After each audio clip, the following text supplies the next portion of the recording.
Tiki, tiki, tiki, tung, ting, boum.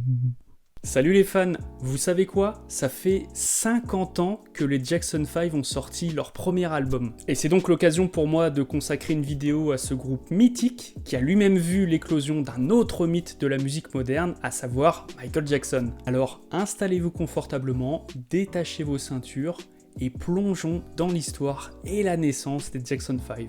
Les Jackson 5, c'est une des plus belles success stories de l'histoire de la musique. Un destin digne des plus beaux contes du rêve américain. Une famille pauvre vivant au milieu des quartiers défavorisés et qui s'en sortira grâce au travail, à la discipline et au talent de ses enfants. Mais comme toujours dans ce type de destin, celui des Jackson 5 a aussi été une succession de hasards, de rencontres clés et de petits détails qui ont fait la différence. Car rien ne prédestinait la famille Jackson à ce qui allait lui arriver. Au sommet de la famille Jackson, il y a d'abord deux figures emblématiques, deux grands piliers que sont Joseph Jackson, dit Joe Jackson, et Catherine Scruggs, qui deviendra ensuite Catherine Jackson. Fils d'instituteur et originaire de l'Arkansas, Joe Jackson était guitariste à ses heures perdues et faisait partie d'un petit groupe nommé les Falcons, qui se produisait dans quelques concerts dans la ville de Gary. Mais son activité au sein du groupe ne lui permettant pas de payer ses factures, Joe travaillait comme conducteur de grue dans une usine de métallurgie. Quant à Catherine Scruggs, arrière-petite-fille d'esclave et ayant grandi dans l'Alabama, elle rêvait de devenir actrice ou chanteuse. Mais Catherine était une femme timide et renfermée car complexée par sa boiterie, séquelle de la polio qu'elle contracta à l'âge d'1 an et qui fut mal soignée. Avec des amis, elle avait fondé un petit club au lycée de Gary qui organisait des soirées qu'elles appelaient les Blue Lights Party. Et c'est au cours d'une de ces soirées qu'elle rencontra pour la première fois Joe Jackson. Pour elle, c'est un coup de foudre, mais visiblement pas vraiment pour Joe, qui épousa une autre femme en 1947. Mais son mariage ne durera qu'1 an, et c'est après avoir divorcé qu'il se rapprocha de Catherine. Ils se marièrent en novembre 1949 et achetèrent pour $8 500 une petite maison de 3 pièces située ironiquement au 2300 Jackson Street à Gary. Et c'est dans cette maison que naîtront tous les enfants Jackson, et le moins que l'on puisse dire c'est qu'ils seront nombreux, car entre 1950 et 1966, Catherine Jackson donnera naissance à pas moins de 9 enfants. Il y a d'abord l'aîné, Maureen dit Rebby Jackson, Sigmund dit Jackie, Toriano dit Tito, puis viendront Jermaine, Latoya, Marlon, Michael, Randy et enfin Janet. Et bien que Joe et Catherine étaient très travailleurs et très attachés au fait de ne pas vouloir faire appel aux services sociaux, les fins de mois étaient tout de même parfois très difficiles avec pas grand chose à mettre dans l'assiette. Si bien que Joe finira par abandonner ses rêves de musicien et devra même cumuler 2 emplois pour pouvoir payer ses factures. Dans le foyer, Catherine incarnait la gentillesse et la douceur avec ses enfants, quand Joe lui incarnait plutôt la figure autoritaire, voire très autoritaire, car Joe était un adepte des châtiments corporels qu'il n'hésitait pas à utiliser sur ses enfants. Et bien que les enfants Jackson botteront toujours en touche quand on évoquera le sujet avec eux, on sent bien que, malgré un respect pour leur père, ils en ont eu aussi toujours une crainte certaine. Jusqu'ici, l'histoire de la famille Jackson n'a donc rien de particulier, et les premiers enfants grandissent sous la surveillance constante de leurs parents, désireux de les maintenir en dehors des gangs qui sévissent dans leur quartier. Et c'est alors que débute l'histoire des Jackson 5. Nous sommes en 1955, Michael Jackson n'est pas encore né, mais la famille compte déjà 4 enfants. C'est cette année-là que le poste de télévision familial tomba en panne. Dans l'impossibilité de payer les coûts de la réparation, les Jackson ont dû s'en priver pendant un certain temps, et Catherine dut composer avec cette bévue pour occuper comme elle le pouvait ses enfants. Elle commença alors à leur chanter des chansons country, un répertoire qu'elle adorait, et encouragea les aînés, Jackie, Tito et Jermaine, à chanter ensemble. Tous les 3 se sont pris au jeu et s'amusaient à reprendre les derniers titres de la Motown qu'ils chantaient à longueur de journée. Ils travaillaient leurs harmonies et en faisaient profiter le voisinage qui s'installait parfois devant la maison des Jackson pour les écouter. Et Michael Jackson vit donc le jour le 29 août 1958 et grandira donc dans cette famille modeste mais baignée par la musique et le chant. Mais des 9 enfants, c'est indiscutablement Michael qui montrera le plus fort caractère. Loin de l'image que l'on pourrait en avoir, le petit Michael devient un garçon d'une curiosité maladive, incapable de résister à l'envie de fouiller dans les affaires des autres, mais témoignera aussi et surtout d'une vraie défiance envers l'autorité de son père. Catherine expliquera par exemple qu'après avoir reçu une correction par Joe, Michael n'hésita pas à prendre sa chaussure pour lui balancer à la figure, et qu'il avait aussi un don pour échapper aux corrections de son père en se cachant dans des endroits impossibles d'accès. Mais Michael témoignera aussi très vite d'une grande générosité, notamment envers sa famille et ses amis, et témoignera aussi et surtout d'un don inné pour le chant et la danse. En 1963, alors qu'il n'a pas tout à fait 5 ans, Michael commence à se joindre à ses frères aux séances de chant. Et Catherine remarque très vite que sa façon de chanter et de danser était hors du commun pour un enfant de son âge. 2 ans plus tard, du haut de ses 6 ans, il impressionne le public lors d'un spectacle de son école où il interprète Climb Every Mountain, laissant bouche bée les spectateurs. À cette époque, Michael Jackson est une éponge qui absorbe tout de ses idoles, James Brown et Jackie Wilson. Son talent est indéniable et Catherine comprend que Michael et ses frères peuvent aller beaucoup plus loin. C'est pourquoi elle commence à en parler à Joe, mais qui refuse dans un premier temps de se pencher sur la question. Car à cette époque, la famille Jackson a beaucoup de mal, Catherine s'est mise à travailler à mi-temps, Joe cumule 2 emplois, et bien que ses enfants ont déjà gagné quelques concours dans la ville de Gary, Joe déclare à Catherine qu'il n'a tout simplement pas le temps de s'occuper de ça. Mais un beau jour, Catherine reçoit le coup de fil d'une dame prénommée Evelyn Lehigh qui lui explique vouloir organiser un défilé de mode pour jeunes dans un centre commercial de Glen Park à Chicago. Elle avait apparemment entendu parler des enfants Jackson et appelait donc Catherine pour savoir si ses enfants pouvaient venir chanter pendant le spectacle qui allait être donné à cette occasion. Et en a donc profité pour demander le nom du groupe afin de pouvoir le mettre sur le prospectus du spectacle. Mais Catherine fut un peu prise de court car jusqu'à maintenant le groupe n'avait pas de nom particulier. Après réflexion, elle proposa de les appeler les Jackson Brothers 5, qui, sous la suggestion de Lehigh, se transforma en Jackson 5. Le jour du défilé, qui fut donc la première prestation du groupe sous le nom Jackson 5, ils interprétèrent le titre Doing the Direct des Licks et reçurent un tonnerre d'applaudissements. Peu de temps après, les Jackson 5 remportèrent également un concours réputé de Gary, réputé car il attirait également des chanteurs venus de très loin. Et là encore, les Jackson 5 s'illustrèrent avec brio, notamment grâce au talent de danse de Michael. A noter qu'à cette époque, le soliste du groupe est encore Jermaine Jackson.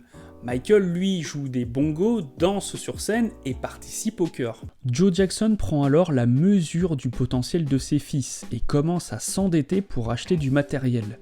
Il estime que les Jackson 5 doivent gagner en crédibilité et pour cela il faut des instruments, des amplis et des micros. Il instaure également 3 jours par semaine des séances de répétition interminables qui se finissent parfois en correction quand il estime qu'ils n'ont pas fait les choses correctement ou que l'un de ses fils se rebelle. Il enferme petit à petit ses enfants dans un rythme de travail dur, sacrifiant leurs loisirs et leurs week-ends au rythme des concours et des petits concerts dans les boîtes de nuit ou les restaurants de la région. C'est l'époque où les Jackson 5 commencent à se faire un nom dans tout l'Illinois et jusqu'à Chicago où ils remportèrent le prestigieux concours de jeunes talents du théâtre Regal, ce qui leur vaudra d'assurer les premières parties de groupes prestigieux comme les Temptations ou encore Gladys Knight and the Pipes. C'est aussi à cette époque que Joe décide de mettre plus en avant Michael. Il voit bien que son fils a un réel talent pour le chant et la danse et décide donc de lui accorder beaucoup plus de place dans le groupe. C'est pourquoi les prestations du groupe comportent désormais 2 solistes, Jermaine et Michael. Un Michael alors très jeune car il n'a pas tout à fait 8 ans mais montre déjà une grande maîtrise de sa voix et semble très à l'aise sur scène. Confiant dans la force des Jackson 5, Joe décide alors d'inscrire ses fils au plus prestigieux concours de jeunes talents de la côte est américaine, à savoir le concours organisé à l'Apollo Theater de Harlem à New York. Et là encore, ils remportèrent le concours et la carrière des Jackson 5 prit un nouveau tournant car à partir de là, les salles de concert devenaient plus prestigieuses et le montant des cachets devenait lui aussi un peu plus conséquent. Mais cela voulait dire aussi plus de voyages, plus de temps pour les répétitions et donc beaucoup moins de temps pour les loisirs. Et Michael expliquera plus tard que bien qu'il adorait chanter et être sur scène, cette privation de liberté a entraîné chez lui de profondes blessures qu'il aura beaucoup de mal à combler par la suite. Mais Michael continue de développer son talent et impressionne le public par sa maîtrise de la danse et du chant. Les Jackson 5 se forgent une solide expérience grâce à de très nombreux concerts donnés un peu partout sur la côte Est.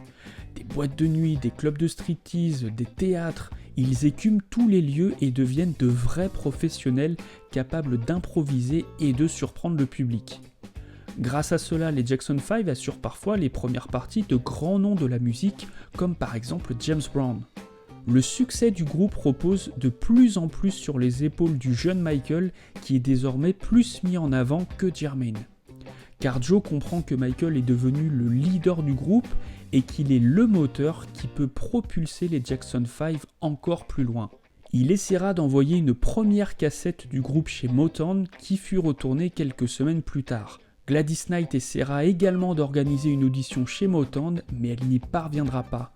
Pour l'instant, les Jackson 5 ont une solide réputation sur scène, mais Joe comprend que l'ultime étape reste de signer chez un label pour enregistrer en studio. Car les Jackson 5 gagnent désormais de l'argent qui a permis d'améliorer considérablement le quotidien de la famille, mais Joe reste très frustré par cette dernière étape qu'il ne parvient pas à faire franchir au groupe. En 1967, il finit tout de même par signer un premier contrat avec un petit label de Chicago baptisé Wonderful Records. Les Jackson 5 y enregistreront en août 67 leur toute première chanson composée par Eddie Silvers et produite par Otis Eyes, baptisée I'm a Big Boy Now. Mais le patron du label, George Liner, ne sortira finalement jamais la chanson en 45 tours, car à cette époque, Liner pense fermer le label Wonderful Records, qui fermera d'ailleurs définitivement en 1969, et décide donc de céder le contrat des Jackson 5 à un autre label dirigé par Gordon Keith, à savoir Stilton Records. Keith leur fait réenregistrer la chanson ainsi que d'autres chansons en novembre 67. I'm a Big Boy Now devient Big Boy et une première version du 45 tours est pressée et diffusée en janvier 68. C'est donc cette édition, la première édition avec le label rouge ou orange et la référence 681. Comme la chanson rencontre un certain succès, le label Atlantic Records se rapproche de Gordon Keith et signe avec lui un contrat pour une diffusion plus large du 45 tours. C'est alors qu'une deuxième édition est réalisée avec la référence 45681 et est diffusée à plus grande échelle sur le territoire américain. A noter que la première version de Big Boy enregistrée chez Wonderful Records a été retrouvée il y a quelques années. Elle fut d'ailleurs éditée en 45 tours en édition limitée. Paradoxalement, cette version un peu plus ancienne propose un son de bien meilleure qualité que la version Steeltown.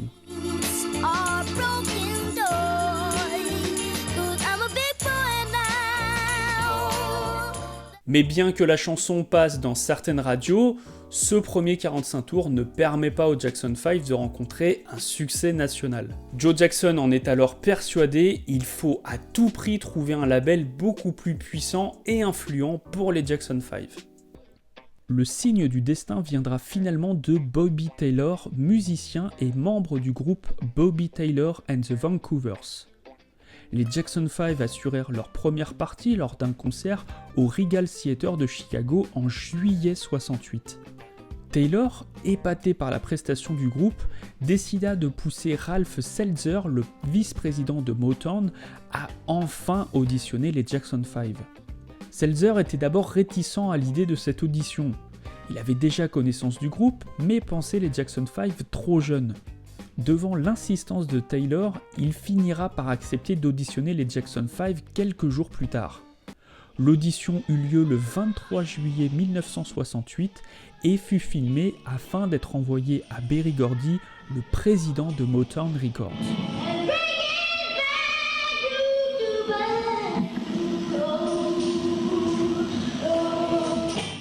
En septembre 68, les Jackson 5 furent invités à une soirée chez Gordy où ils jouèrent devant tout le gratin de la maison de disques, Diana Ross, Stevie Wonder ou encore Smokey Robinson.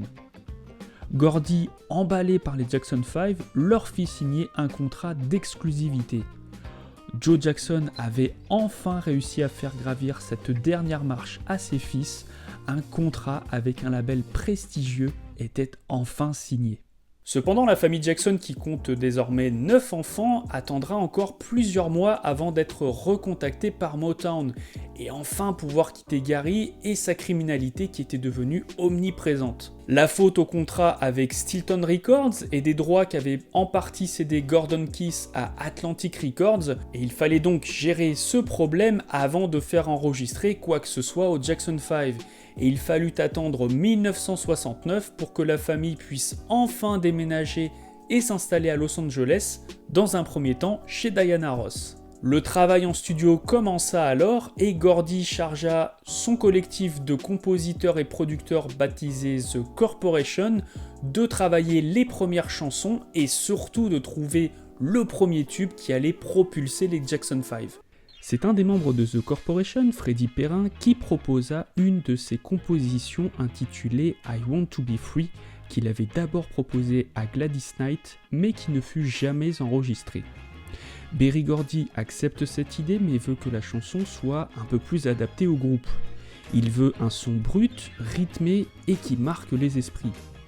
I Want to Be Free fut retravaillé pour devenir I Want You Back, une chanson vive et taillée pour les radios.